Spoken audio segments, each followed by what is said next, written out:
There we go. There we go. Can you hear me, D? Yes, yes. Okay, we Keeping my good. phones in. Okay.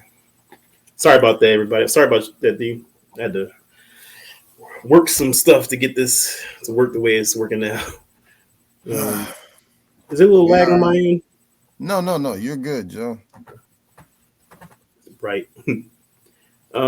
But yeah, let me see. Wait, let me see. Let me. Now that it's working, I can actually send this over to Ken so I can get our guests in here. Hold on a second. Okay. Okay. Give me 1 second. This is still recording, so I gotta. Okay. Okay. Boom. There we go. All right. So we're gonna wait for our guest to come in a minute. His name is Ken Ray, and as you see on the topic, uh, yeah, we're moving from Punks of Rage Radio, which was audio, to Punks of Rage TV, which will be audio and video. Sometimes Yes, we'll have sir. audio too, but this has been a long time coming. Um, yeah, it's been a minute. So whoever was on Punks Rage Radio, when I drop this this is on Streamyard now. We're going to drop it on YouTube, of course. You guys know the history of what this was all about. So, yeah, we're moving forward, and we're gonna have our special guest Ken Ray come on in a minute. But um, me and D got to talk about this particular series of shows that we're doing. So, whoever followed us on Punks Rage Radio, if you're new, then I'll let you guys know how we used to do it in the month of February. We used to do a series of shows to celebrate the Black Age of Comics. The Black Age of Comics was founded by creator artist Turtel Onli back in 1993 at the Chicago Southside Art Community Center. And it was a big thing that happened in that moment, and it still is going to this day. But unfortunately, Turtel made his transition in January. Rest in power to Yeah, Tortel. rest in peace, man. The man, he blazed a trail that's just crazy. He was always looking to do events. I mean, the man traveled to Paris. He was in Europe. He did work for different organizations. Album covers for the Funkadelic Parliament. His own fine art paintings. Of course, the comic books, which we're going to get into today with Ken. Nog, Sister Girl, and of course Malcolm Ten, among others. Um, so we've been doing this. This is our fourth year doing it. It's our first time actually on video. So yeah, we're still set up. We're gonna do a number like the same four, and hopefully you guys will stick around for that ride. But we're waiting on And Ken. I just sent him the link. So go ahead, D. You can talk about yeah, it. and this is also Tortel, like wanted like he reached out for us to do this, which is like every time that we've done it, and it's no question. It's like Tortel is amazing, and he transitioned like prior to, and so this is more of a honoring of him and this whole things and moving, doing our part to move the Black Age of of comics forward, and just doing our part along with everybody else, the amazing artists and writers and promoters, and it's just and the thing about like this loss is really really happy that Tortel got to be honored before he left. Yeah. Um, we always made it a point to give him his like we've done 3 years of this show just on audio. So like we've all and he usually when we have these shows he usually anchors it like he usually comes in the last person to kind of like put the just put the spice on it and let us know what Black Age is and just the continuing movement where he think it's going, the progression like we've seen like it started in Chicago in '93 but we've seen other official shows that he's given a blessing to out in Detroit with Andre. Shout out to Motor City Black Age, Yeah, East man. Coast. East Coast Black Age of comics out in Philly. and Um, Joe Wheeler out in Atlanta. So yeah, so it's Onyx Con, that's what Honest that. Con. Yeah. Yeah. Um, sorry, I don't know why I just blinked on that. I just Joe. Shout out to Joe. He's gonna probably see this. Like, what happened? But yeah, Honest Con was a big deal in Atlanta. I've been to everyone except to Detroit. So, and I've been, I don't know why. I don't know. I don't have a good excuse. I won't get one. Sorry, Andre. But yeah, so we always talk about how it's going, where and then not just with Black Age, but like comics in general. Like me and D Nick are both comic book creators. We've been doing it for a long, long time, and we always kind of talk about we think it's headed, where it's going, how we're going to make some changes, but or how we're going to sort of make changes to go with the changing landscape, which is always an interesting conversation. So let me see if I can get Cam back on here real quick. Send him the invite again. Let me see. Well, anyway, do you can go ahead You for a second. know, there wouldn't be a Pocket Con without Tortel, without Black Age, you know, comics. Like, he's like inspired and anchored a lot of like indie comics, like conventions from all over, you know, like totally anchored and made those like really happen. So like we and he's really, for me personally, he's like his legacy has helped like my group elevate, and like it's always good to see that wise like master that's in the wings, making sure things are, copacetic and, have a moral compass for all of us. So man, it just love the Tortel. And, and my last time physically seeing him was at PocketCon. Um and he was just like, he was so vibrant. Like, he was so excited to be there. And this is coming off of, he was honored in the MCA, which is a big like museum in here in Chicago, Museum of Contemporary Art, and he was just honored there and speaking and exhibiting. I know the Chicago Hip Hop Museum, like shout out to Dante, they are putting hip to, all of that stuff, and like at the Chicago Hip Hop Museum, letting those people know, like, yo, this is who he is, and so it's just cool, man. Yeah. So, like I said, like when we first started this, what happens is Turtel gives me a list of folks that he would like to have on this show. I'm sorry, I mean, but our guest of honor is on his way. And so the last official talk we had, the guest that he greenlit is the man that's going to be on tonight, which is Ken Ray, artist creator out of Chicago. He was at the first Black Age of Comics, so I before Turtel made his transition, I really wanted to have that experience. What it was it like? Because prior to that happening, we didn't really have anything like that. Unless you know some about Black Age comic book shows. Like I never, you know, Turtel was like this mystic person, like the wizard and the Wizard of Oz. I always tell him that, it's like you got to go see him, and um,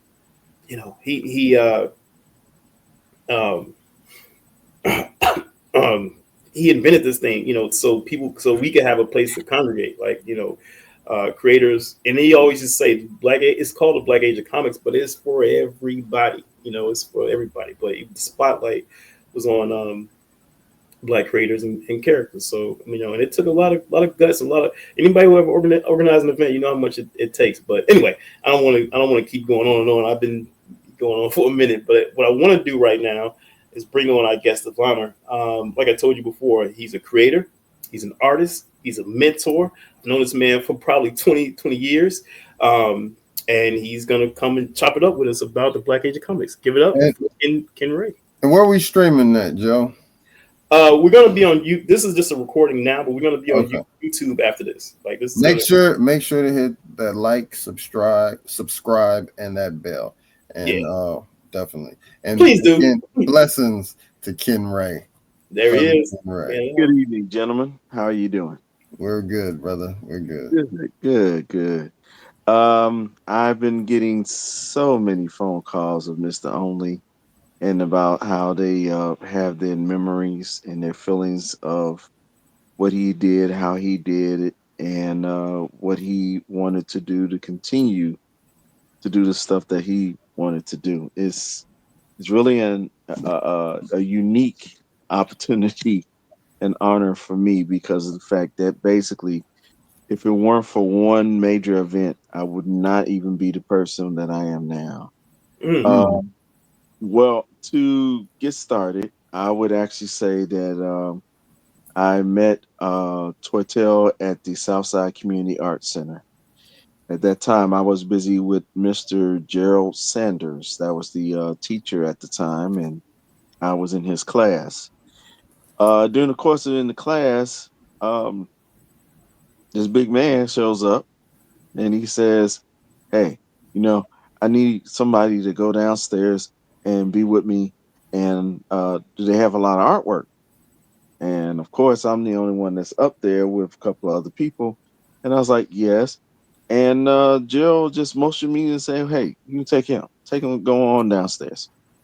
So I'm going downstairs, and at the same time, this is the beginning of me busy understanding how big this place was. I mean, it's really a big place if you see it, and it's now being recognized as a national landmark now.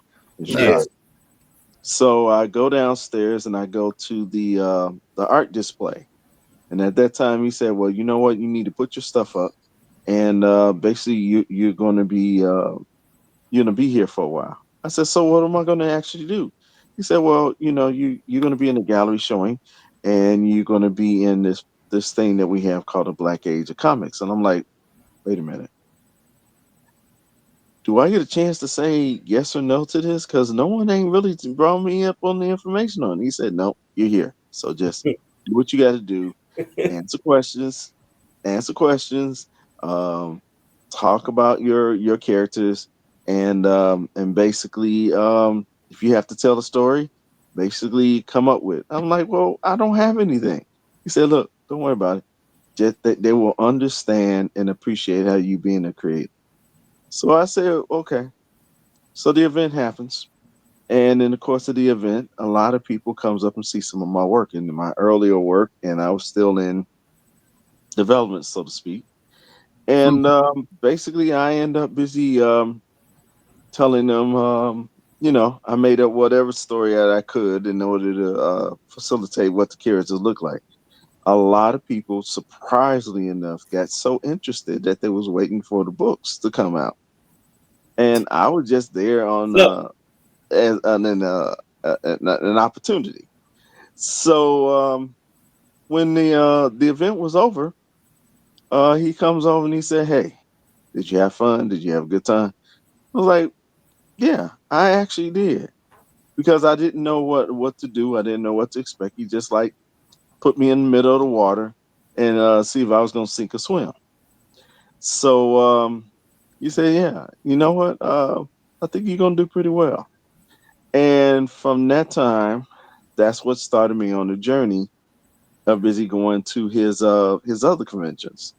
So basically, all of almost, I think I've been there to almost all of his black age conventions at the center, and then we moved over to dealing with PocketCon, and that was at the Harold Washington Library. And then last year we did the Museum of Contemporary Art. Yeah, The yeah. last year or the year after that, Museum of Contemporary Art, and then we PocketCon bounced was the last year at the museum at the MCA. Yep. right, and then we bounced right back to the Harold Washington Library. So during the course of the initial event that I dealt with, I always saw Tuchel at most of the conventions and at the cons in Chicago, specifically at what was called WizardCon. That was at the Rosemont. Wizard World. Yep. Yeah, Wizard World. I would see him over there often, a lot in most of those events. Um, and I saw him, and I saw him in a couple of other stuff. I was at his opening when he had his art opening in Hyde Park. I saw his opening over when he was over on Halsted, um, where he had a loft where he had most of his stuff to being showcased and everything else. He was even I even remember him when he showed up for the gallery opening, little gallery opening that I had, right, which was right across the street from Columbia College. Mm. So I was all over the place, and then he honored me by having an opportunity of busy having some of his work to be with. I mean, have some of my work to be with his over at Circle Campus over in Chicago. So That I've been busy bouncing all over the place, so to speak. I want to rewind a bit, and we're going to go back forward about that as it relates, because like I said, we've known Turtel to be. Whenever you ever walk to this, you can be talking about anything. He's going to bring up organizing something. He's always Right. been organizing the next thing. Which takes a lot of energy and time. But what I do want to ask, specifically, um, to you being one of the guys at the very first one, there's this famous picture. Whenever you Google the Black Age of Comics, it should come up. It usually comes up for me. It's a shot Mhm. of all you guys outside of the Southside Community Art Center, right? Yes, Um, sir. this is the first one, and you can kind of feel the energy through that photo. What was it like? What was the vibe like in that particular one? It being volume one of this what will turn out to be a ongoing saga of events. What was it like in there if you can recall that very first time? 'Cause I'm always interested in stuff like that. I would say that, you know, the thing that I would actually say is you would understand what you want to be when you actually in the presence of greatness. Mm, mm. And there was um, a lot of great artists that were there. I ran into, talked to, or actually able to talk to. And then the more that I kept going to the center, I met more and more.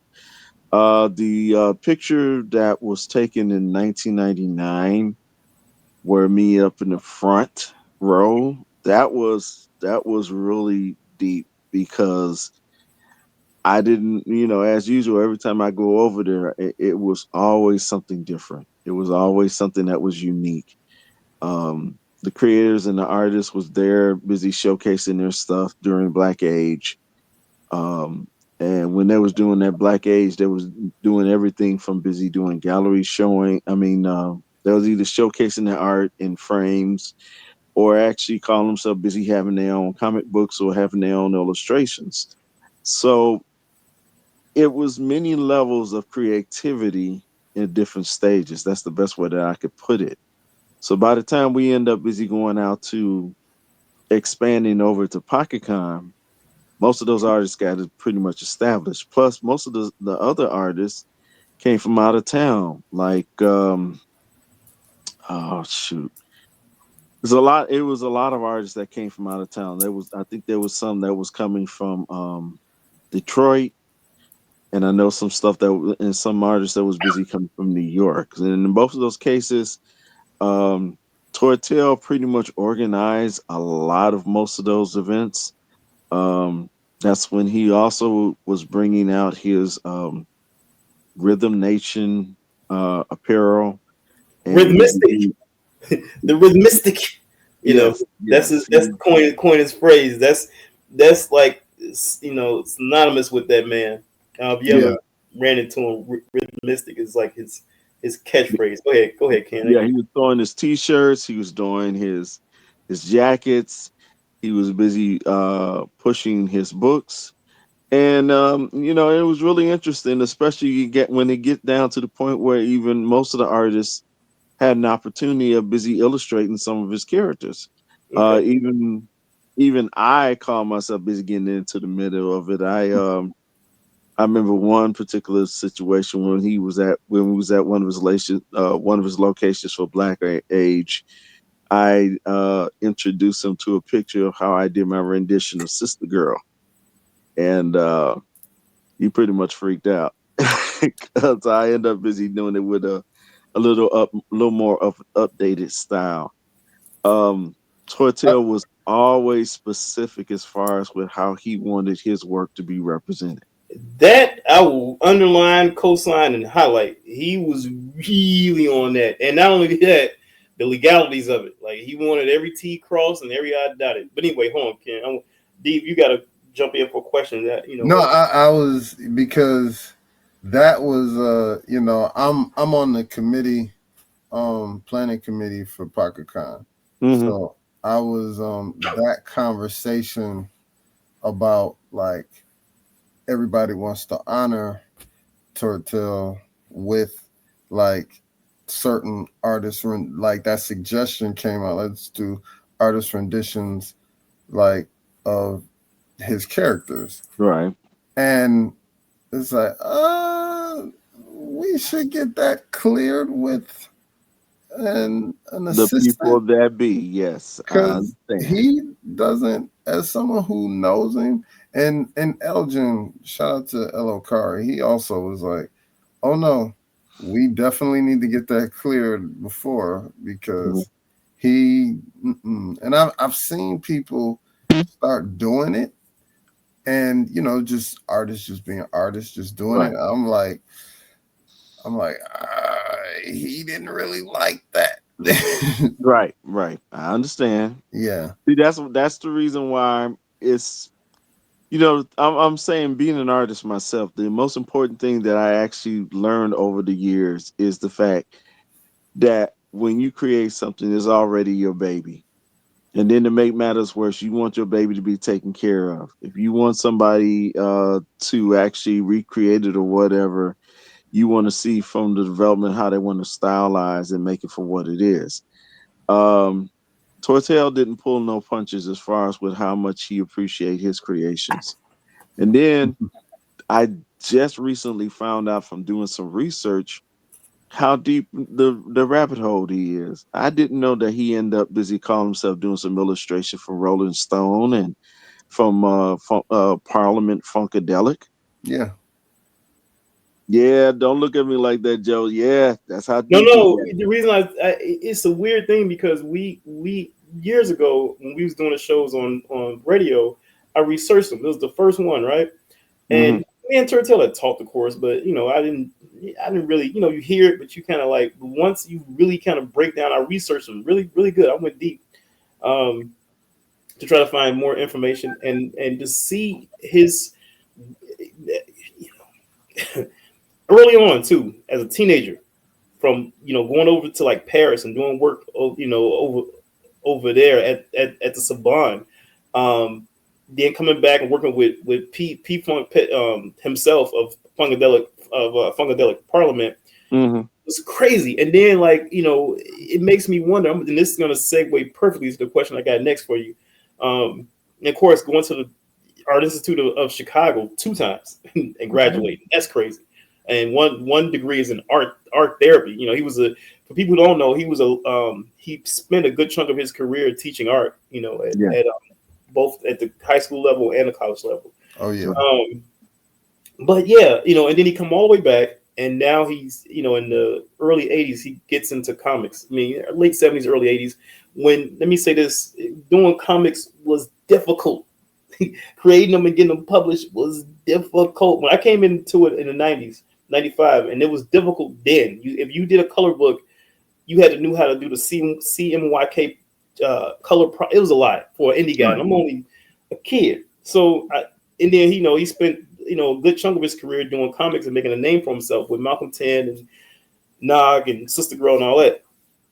this is a comic book show that we do. We talk about comics, cinema, and the culture. So I'm gonna come at you about comic books. This is the Right. part.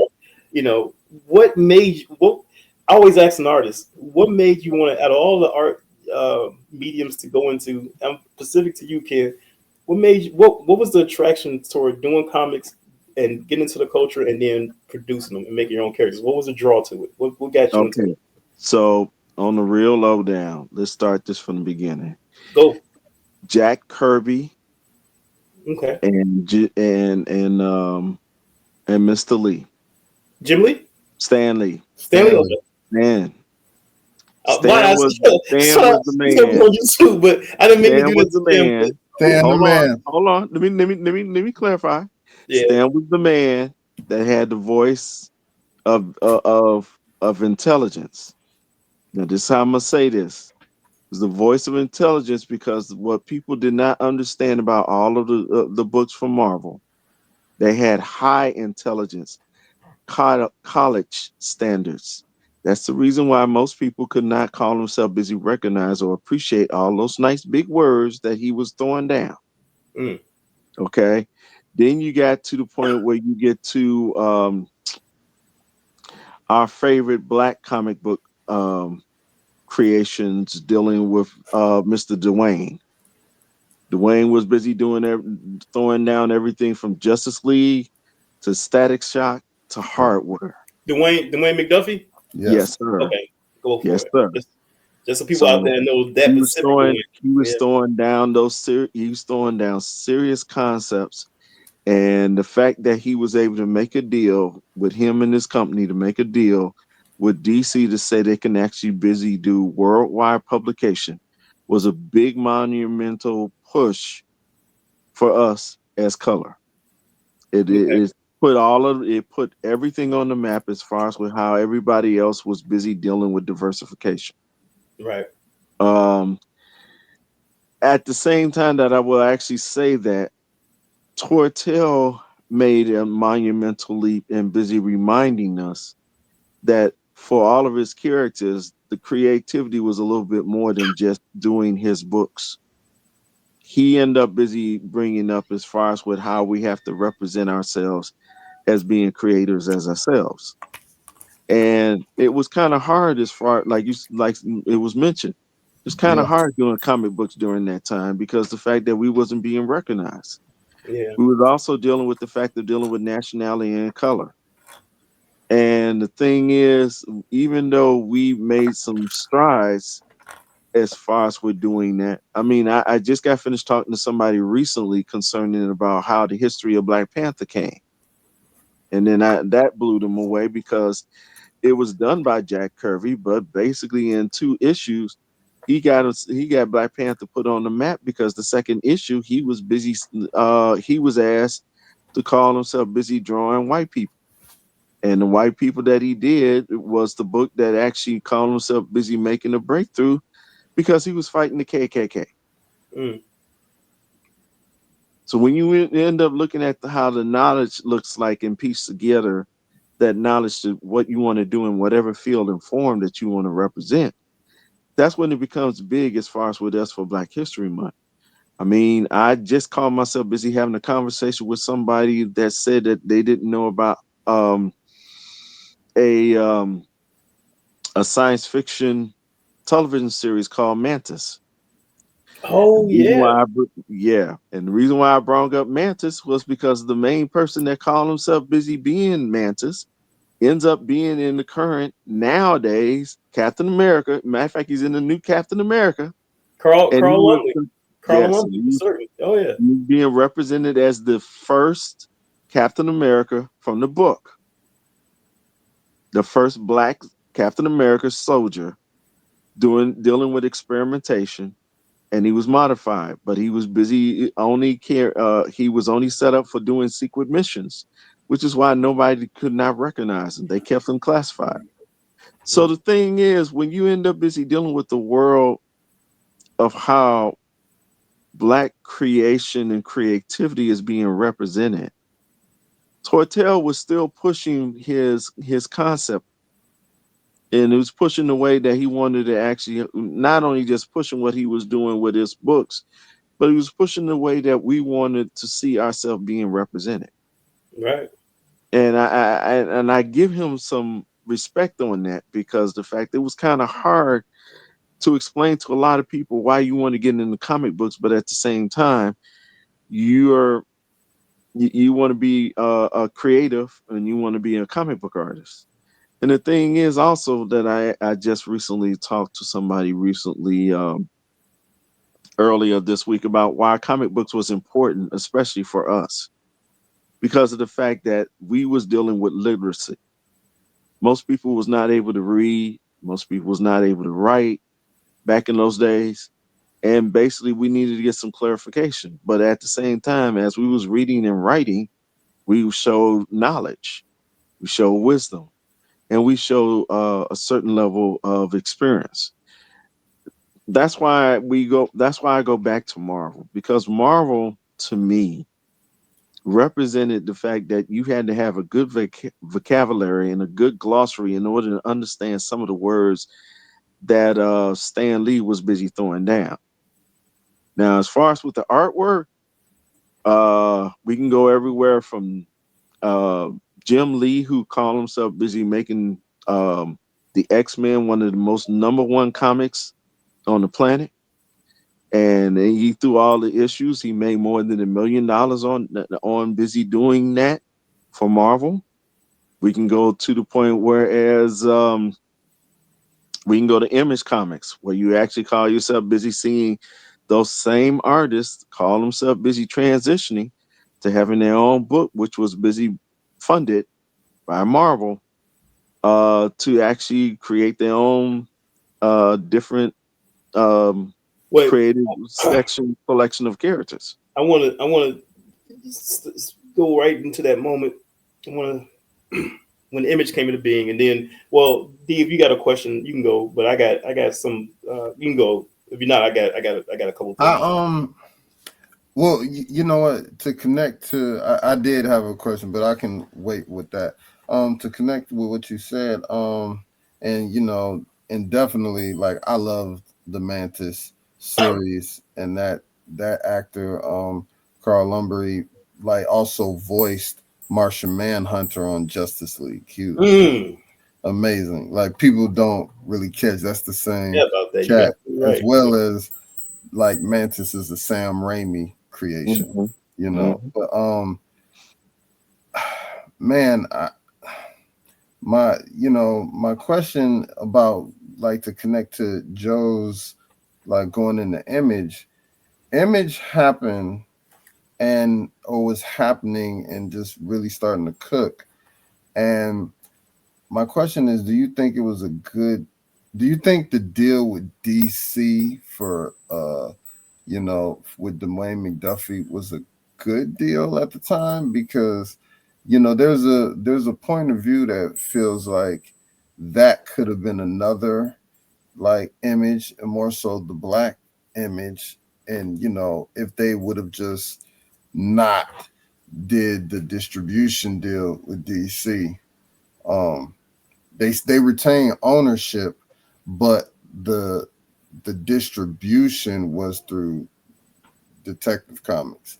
And because of that, for many years those characters, like, sat dormant, because Hmm. they still own them, but they couldn't release them unless Right, DC said release them. right. You know, I, from what little research that I was able to dab into, I think part of the again, it always deal with money. Publication is always dealing with how much money that you actually push in your comic and everything else, to how much you're dealing with the timetable as far as we're getting the books together and they're getting ready to be processed. Some of the information represents the possibility of the fact that they wasn't able to keep up with their deadlines. I don't know if that's true or not. Um, right, other might be other reasons and other stuff of doing that. You have to remember that during that time, even though that was the most groundbreaking opportunity as far as with having that company being represented, and it was represented by color. It was not just black. You was dealing with Hispanic. You was dealing with um, a lot of other different nationalities that was put in there to tell their stories. I think a lot of things as We're far talking as about what Milestone, correct? right, Just right. Yes. But yeah, I'm Milestone. saying the difference, the similarities between Milestone and Image. Milestone was more or less dealing with more or less dealing not just African, but it was in a way it was touching on the borders of being internationally, and I wanted to see how far that would go. Dealing with Static Shock and especially with Hardware, which was two of the characters that I was pretty much uh, being reflected to, and then dealing with Icon, and Icon. Rocket. See, those are groundbreakers. Those represented to the point where it's basically our color was being represented in the most highest form, but it was in a an urban background. I wanted to see more background as far as with locations. I wanted them to expand more into that. Image was dealing with the fact that even though they was busy telling their own stories individually, as far as with their characters, they were still limited to the bylines of dealing with their companies. And since they was busy working for both Marvel and DC on the daytime, busy doing most of their books, um, I know it must have been burning, getting close to burning them out as far as we're doing most of that stuff. I To- know. Yeah, when the Image first got started, I mean, this is a big documentary about the whole because like with Milestone, Turtel actually touched on that too. But Mhm. the Image, I remember them. They were trying to get this. It was a couple, from my understanding. I know they went through Malibu at first. They had a little Right, publishing company called Malibu Comics, and I don't right, know how deep that was before they actually founded Image. And then once Image became a thing, they it was this famous uh, it's been told in magazines and in documentaries about them walking over to both the offices of Marvel and DC, saying, right. we're done. Image is now a thing, and you can buy some of our comics. What I'm saying all that to say is that once they want the only one I knew who tried to do it at the same time, I think was Rob Liefeld with this. He had a book, I think it was called Executioners. I remember seeing an ad for it, or they somebody pushed an ad. I think. Right. That's when he was busy.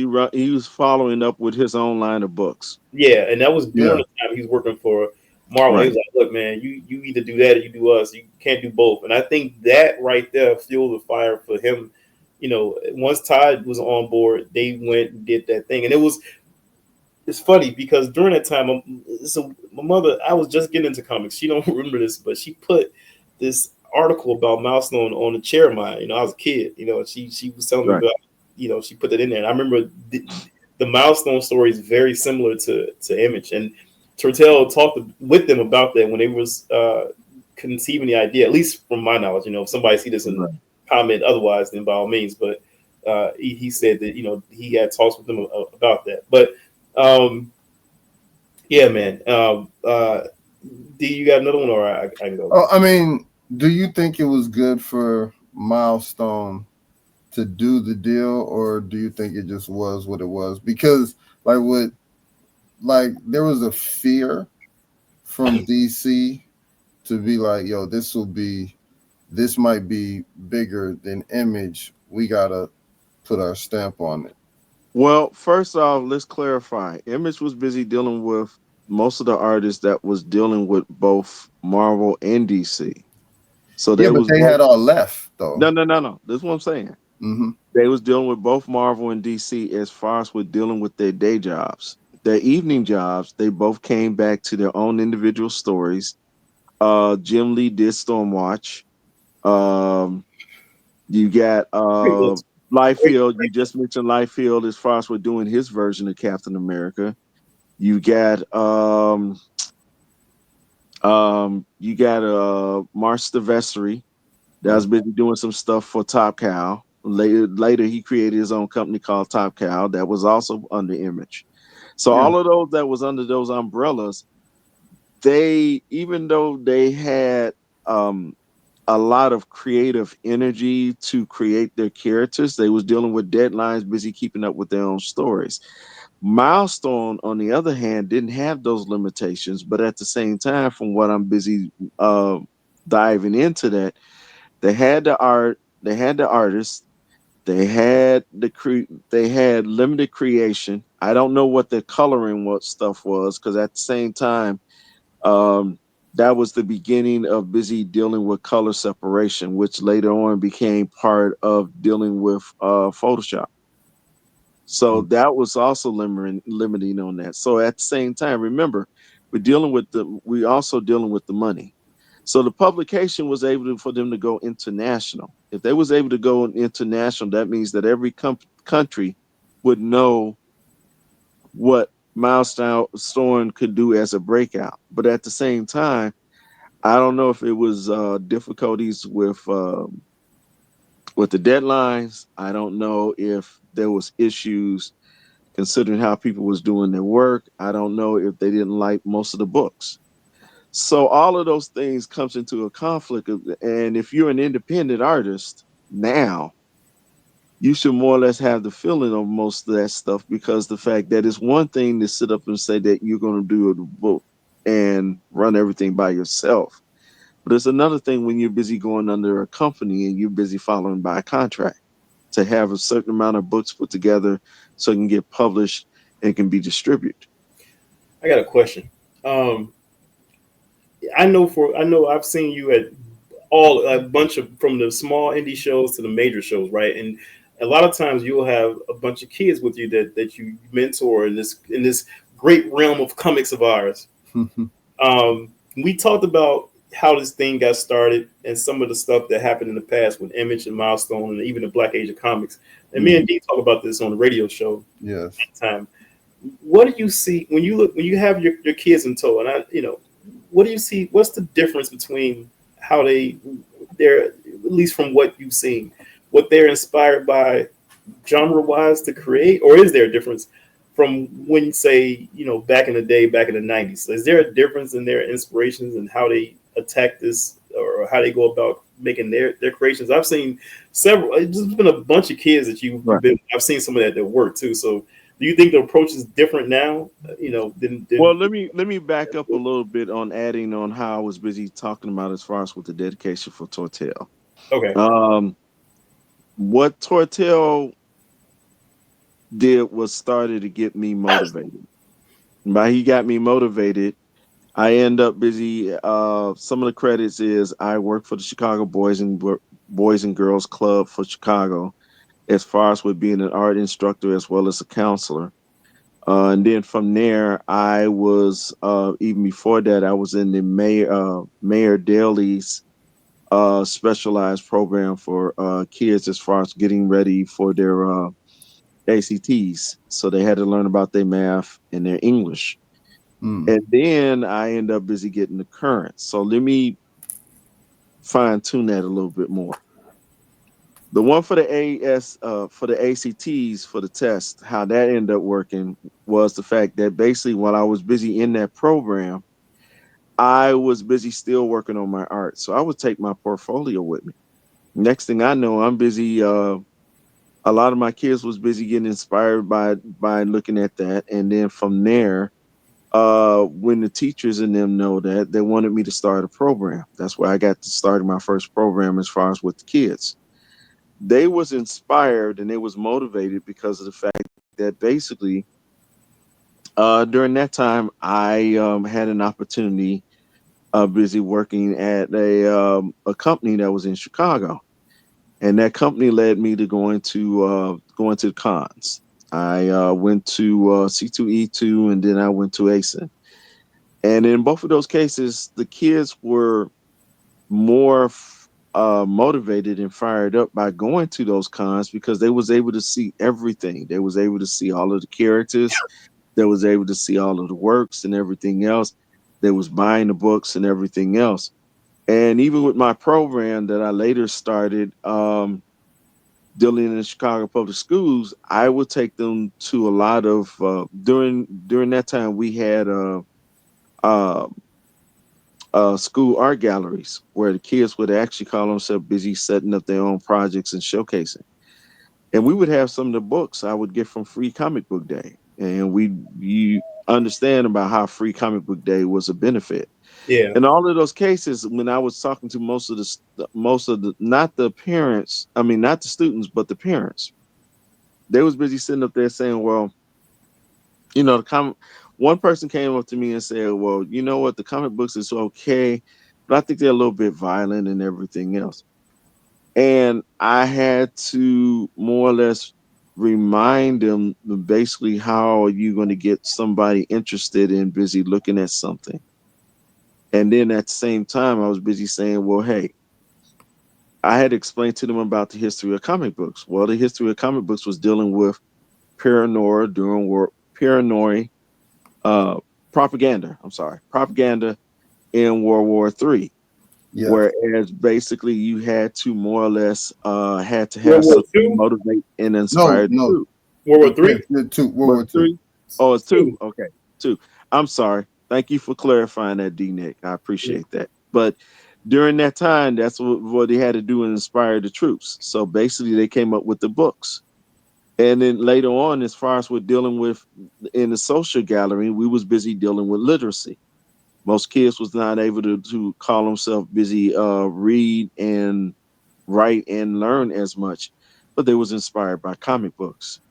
Now here we are in 2025, and everybody is busy dealing with anime and manga. And anime and manga, as good as it is dealing with another form of catching somebody's attention. But the thing is, comic books has always been a resource of busy dealing with, to me, as imagination. You have to have a great imagination when you're busy reading a book, because the fact that when you get to the last page, with me, the last page was not over. I was waiting for the next issue. I was waiting for Well, yeah, something else so I can read and understand and comprehend. you gotta keep it going, baby. We know that. And, Yeah. Dean is six books in. We know you got to keep that moving. We Yeah. starting around the time. I'm looking at the clock. So I got we're gonna hit you with just one. I'm gonna get a question. Then D got a question. Mm-hmm. Give me your best answer. My question. Then D can go. Um, you know, Black Age 93 is the foundation. Where do you see it in 5 years? Will we still need a Black Age of comics in five years? I would seriously encourage that we continue on with what Tortel and others has started and keep moving forward. Okay. We're dealing with the future of technology. We're dealing with the future of how people are busy looking at things, how people are being changed. And the biggest thing is the minute the passing of Stan Lee happened, that's when it showed the emergence and the push of black comics busy being represented. I Go ahead, think D. Wait, I, hold. I would like I would like to think that basically because of that extra push, and Stan Lee in his own way found other ways of busy keeping other people inspired, that we continue on with the journey as far as we're making it more and more better every time that we end up having events, and remind people how important it is as far as not just for having to enjoy a good comic book, but also to understand to read it means the fact that you're busy reaching somebody that didn't want to be reached. Yeah. Go ahead, D. With that, what do you think the future for this medium needs to be? Because attention spans are shortening. Everybody's, and it's not necessarily, I mean, every generation is softer than the generation before. Right. Like, and that's not a diss, it's just what it is. I'm not as hard as my grandfather was. That was a hard dude. He was in World War II. Right. You know what I'm Right. saying? And so, my kids are not as hard as I am to Mm. endure and all of that type of stuff. And they shouldn't be. So, things change. It's not and that's probably a generic term to say and hard and all that stuff. But that's No, no, it but isn't.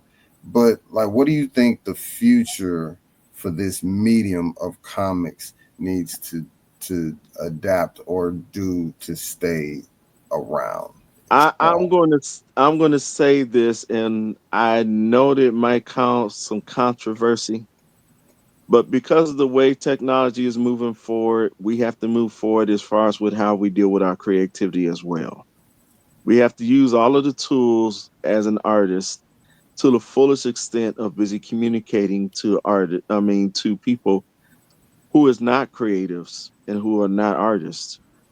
You have to more or less find ways of busy doing it. You got to remember that comic books to me is more like an interactive art. In Hmm. other words, once you open up the book, you go into the world, you enjoy what you did for the ride, you close the book, and then you wait for the next issue.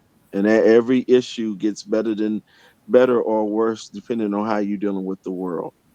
Um, because of the resources of dealing with manga and dealing with the two letters that I don't want to say out loud because that would be a whole other conversation, that is dealing with how artists are busy dealing with that next level of creativity, because before we used to be we're dealing with digital, and we now dealing with another level. For each level, you still have to call yourself reaching the artist in the most basic and the most different, the simplest form. But you're gonna have to use more resources in order for them to get their attention. Yeah. The thing is, and I already had another conversation with another individual.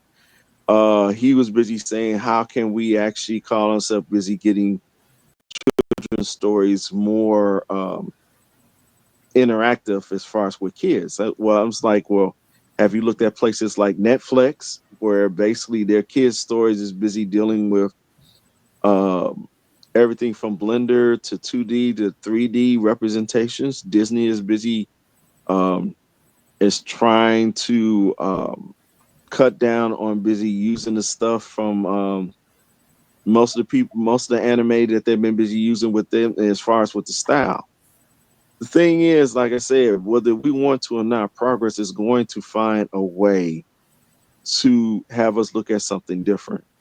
And the biggest thing is, from our generation, we've been busy dealing with artists that's been busy doing many years, not only just with art, but actually call themselves busy representing a style that we can recognize and appreciate it during down the years, whether it's black, white, Hispanic, or whatever. I would hope that we able to continue on finding other ways of busy dealing with our creativity and pushing those boundaries, not just dealing with the electronic or the technical way, but also dealing with how you use the most simplest things, such as your hands, to actually draw a picture where somebody can look at it and view it and enjoy it for what it is. We're gonna have to put a period right. That's a period. Right there. That's well said. Um, Thanks. I want to thank you for coming on the show, man. This is our inaugural show of Punks Rage TV, and it was with Ken Ray. Um, Yes, yes. Thank you for coming down and joining us, man. We might have to bring you back to talk about some other things outside of this, but this is, this is the Black Age Month, and like I said in the beginning, you were the first guest that Turtel Green lit. So definitely, thank you for coming down, and me and Thank D you so pulled up much. the show. Go ahead, D. Say, No, Well, just well, thank you. can I give a last throw out, so to speak, by all gentlemen? means, and Please. somewhere they can find you. Even though this is my first time busy being on this show, I've been more or less on the sidelines watching the development of how y'all have grown and have putting everything else together in a context to make people find a way of busy appreciating what you're busy doing and how you love what you're doing. Thank And you. I say that you need to keep going and keep pushing it to the point where as we need to have an outlet. Yeah. And you're about the best way of busy representing an outlet, especially with us busy dealing with books. People do not understand how important books was dealing with us during the 70s and 80s and how much we appreciate them now. Oh yeah. And looking at it from dealing with the movies and everything else that's being represented, we still love what we want. And we still in love with fans. Whatever book that you call yourself busy getting a hold of, that's the book you will still keep for your life. That's what that now we got. Absolutely. That's a perfect. Absolutely. That's a perfect period right there. Let the people know where they can find you if you on social media or you got a channel or internet channel. Ken. Well, I'm on Facebook right now and I'm busy bouncing around. I have a couple of things that's busy going on. I'm finishing up I'm working on a book now. I got my first book out. It's called Project Fly. It's dealing with Chicago ninjas, and I'm busy putting together an anthology book, and that's going to be coming out with different other ways of busy setting up with independent projects. Um, I'm also working on some other stuff, especially during Black History Month, and it's still in the early processes. But as usual, I'm busy bouncing around, so you can find when if you're on Facebook, sooner or later you'll run into me and find out what I'm up to. All right, that's what's up. Thanks, Ken. Man, thanks for coming down. Thank you for taking Man, that time. blessings. Yes. Thank you And so much. We gonna thank holler you very back much, gentlemen. I after the fact. appreciate the time. You Yeah. already know. Have a good one, my bro. That was artist creator Ken Ray. I've known him for a long time. He's on the scene in here in Chicago. Yes. Um, Good brother. Real solid brother. yeah, he's been supporting our stuff forever. Yeah, I can't even, it's just every book I've had, I think Ken has either come and supported in some type of way. So this was our first show. I'm still getting, we use our this platform to get it out. I'm still on this learning curve. So whoever's gonna watch this, just bear that in mind. And But the people that are watching and listening, be patient because the archives, I know Blog Talk like website doesn't have, you can't listen to the audio. The audio will be up on yeah, YouTube. so it was funny. We got the notification. So Blog Talk, real quick. We got just a couple more minutes to explain that. Anybody who followed us on Punks of Rage Radio, it was on a site called Blog Talk Radio, which wasn't really, for what it's worth, for what its time, it was a good site. But I guess it got outdated and the infrastructure started failing. So we would go on the site sometime to do a show, and it just wouldn't work. It just was just down. There was no fix, nothing. We had a guest. It's too bad. So we wanted to do a farewell show on there, but we didn't get a chance to. So here, I can tell you what's going to happen with those archive. I downloaded pretty much all of the the shows that we did on that. So we're gonna once I get we're gonna get like a nice little placard for it and a display so you let you know it's the archives. Um, we're gonna set things up nice. So anybody who want to check out some of our older shows when Turtel was on there, we had a bunch of guests that came through our show. You guys want to check it out, but for the most part going forward, we're gonna be in video and audio form. Um, I'm working to get our next guest next Friday. It's one of my buddies from Kiss Me Comics, Rodney. I'm going to confirm it before we do it, but more than likely he's going to want to come through, and another Chicago native artist. But that's it.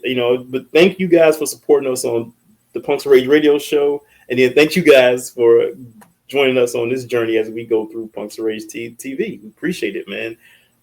It's been great, but I don't have our usual outro video. I'm gonna set that up when I get a chance. We like I said, this is all new. But Dave, you got let the people know where you are on the interwebs and such. By all means.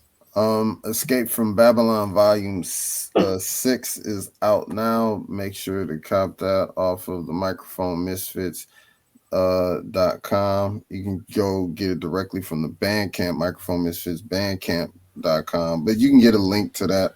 All of that is on the website. And everything, and find all our social media sites, the IGs, the Facebooks, the Twitters, or the X's as it's called now. But just the microphonemisfits.com is the easiest way to find everything. That's THEMICROPHONEMISFITZ, the Microphone Misfits. Who else could it be? Yo, and then for me, just Google Punks of Rage, and my whole life will come up. Punks of Rage is where you can find me. Just Google that, and you'll see me. I'm on Instagram, Facebook. I think that's it. I don't have none. Oh, actually, I do. I got a book called Rage City, so you can go to my store, punksofrage.bigcartel.com. Grab that. You're gonna have a nice read. Outside of that, we'll see you guys in a little bit. Talk to you guys later, and that's it. Peace, everybody. Have a great weekend. Peace. All right.